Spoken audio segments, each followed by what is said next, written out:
Salut, t'es avec Zakaria de Wesh les maths. Au programme aujourd'hui, dans la série 5 minutes max pour une question de bac, on va s'attaquer au chapitre variables aléatoires avec une question qui a été posée lors d'un contrôle d'entraînement au bac au lycée Édouard Branly de Nogent-sur-Marne. Allez, sans plus attendre, on lit tout de suite l'énoncé.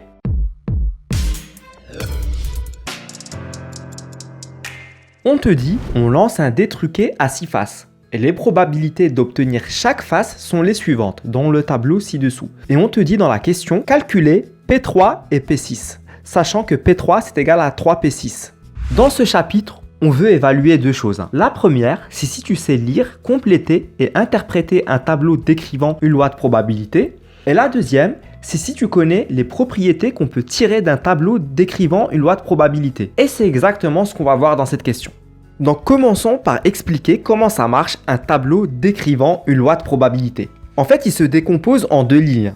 Dans la première ligne, tu vas avoir les valeurs de ta variable aléatoire qui se note grand X et qui va prendre différentes valeurs qu'on va appeler petit xi. Et dans la deuxième ligne, ça correspond à la probabilité d'obtenir ta variable aléatoire et ça se note P entre parenthèses de grand X est égal à petit xi. Et ça va prendre différentes valeurs qu'on va appeler petit pi. Et tout ça, ça nous donne le tableau du cours suivant. Donc pour le comprendre, on va utiliser l'exemple de l'énoncé. Donc pour faire simple, imagine que tu lances le dé truqué qui a 6 faces. Donc pour la première ligne du tableau, les différentes valeurs de la variable aléatoire grand X vont être les valeurs que peut prendre le dé quand tu le jettes. C'est-à-dire soit 1, soit 2, soit 3, 4, 5 ou 6, puisque le dé a 6 faces. Et on remplit la première ligne du tableau avec ces valeurs-là. Et pour la deuxième ligne, ça correspond à la probabilité de tomber sur une des faces du dé. Ici, comme le dé il est truqué, ça va pas être 1 sur 6 pour chaque face, mais ça va être les valeurs qu'on t'a données dans l'énoncé.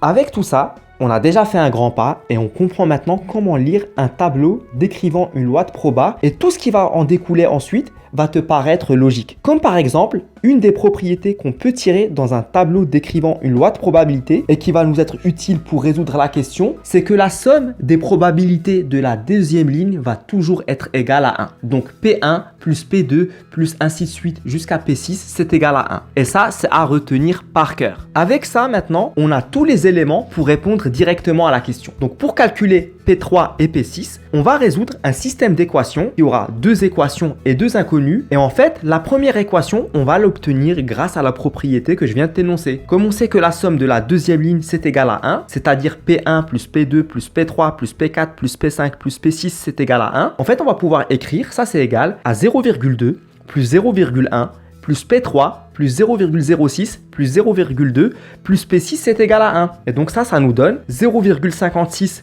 plus P3 plus P6, c'est égal à 1. Ce qui nous donne P3 plus P6, c'est égal à 1 moins 0,56. Et donc P3 plus P6, c'est égal à 0,44. Et ça, c'est notre équation numéro 1. Pour la deuxième équation, elle est donnée dans l'énoncé. On te dit que P3, c'est égal à 3P6. C'est ce qu'on va appeler notre équation numéro 2. Et avec ça, on peut construire maintenant notre système d'équations, comme j'ai dit, avec deux équations et deux inconnues. Donc pour l'équation numéro 1, P3 plus P6, c'est égal à 0,44. Et l'équation numéro 2, P3, c'est égal à 3P6. Maintenant, par substitution, on va injecter l'équation numéro 2 dans l'équation numéro 1. Et donc, ça va nous donner 3P6 plus P6, c'est égal à 0,44. Et bon, bien sûr, pour la ligne 2, ça reste la même. P3 est égal à 3P6. Donc, on se focus que sur la ligne 1. Avec ça, ça va nous donner 4P6, c'est égal à 0,44. Toujours la ligne 2, P3 c'est égal à 3P6. Et ensuite, d'après la ligne 1, on peut en déduire P6.